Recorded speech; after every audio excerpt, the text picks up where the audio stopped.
à tous, une petite pastille de philosophie et de réflexion que j'ai intitulée aujourd'hui l'ambivalence.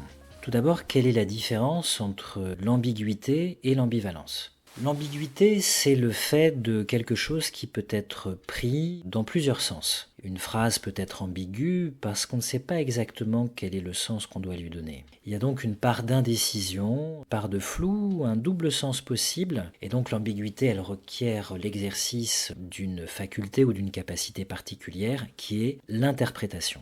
De l'autre côté, l'ambivalence, c'est tout autre chose. C'est le caractère de ce qui présente un double aspect, une double signification, voire même le fait d'avoir deux significations opposées. On peut dire de l'ambivalence qu'elle recouvre ou elle comporte deux polarités opposées. Cela fait penser au dieu romain Janus, qu'on appelait Janus bifrons, parce qu'il avait deux visages accolés l'un à l'autre, les deux arrières de chacun des deux visages étaient accolés l'un à l'autre. Janus, c'était le dieu romain des commencements et des fins.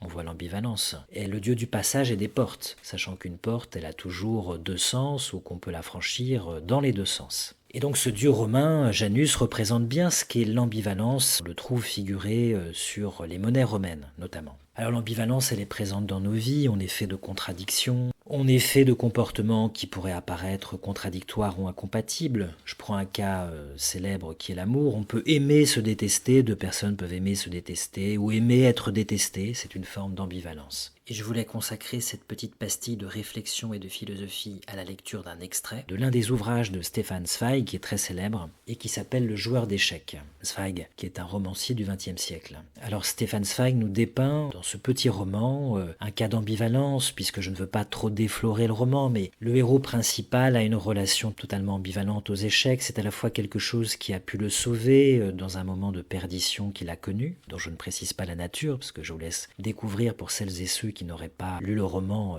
quel a été ce moment de perdition. Donc c'est un jeu, le jeu d'échecs, qui a aidé ce personnage à une forme de salut et qui en même temps l'a conduit proche de la folie. Et donc quand il recroise le jeu d'échecs, il est pris dans cette ambivalence du fait qu'il aime ce jeu en raison de l'attraction que ce jeu exerce sur lui et qu'en même temps il le déteste pour le mal qu'il lui a causé, qu'il continue de lui causer.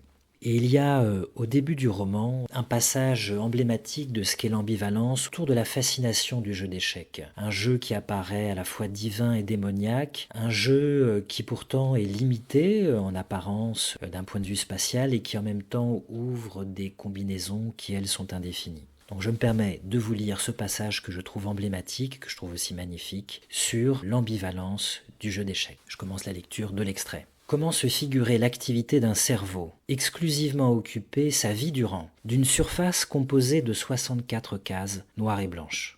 Assurément, je connaissais par expérience le mystérieux attrait de ce jeu royal, le seul entre tous les jeux inventés par les hommes, qui échappe souverainement à la tyrannie du hasard, le seul où l'on ne doive sa victoire qu'à son intelligence, ou plutôt à une certaine forme d'intelligence. Mais n'est-ce pas déjà le limiter injurieusement que d'appeler les échecs un jeu ? N'est-ce pas aussi une science, un art, ou quelque chose qui, comme le cercueil de Mahomet, entre ciel et terre, est suspendu entre l'un et l'autre et qui réunit un nombre incroyable de contraires? L'origine s'en perd dans la nuit des temps. Et cependant, il est toujours nouveau. Sa marche est mécanique, mais elle n'a de résultat que grâce à l'imagination. Il est étroitement limité dans un espace géométrique fixe, et pourtant ses combinaisons sont illimitées. Il poursuit un développement continuel, mais il reste stérile.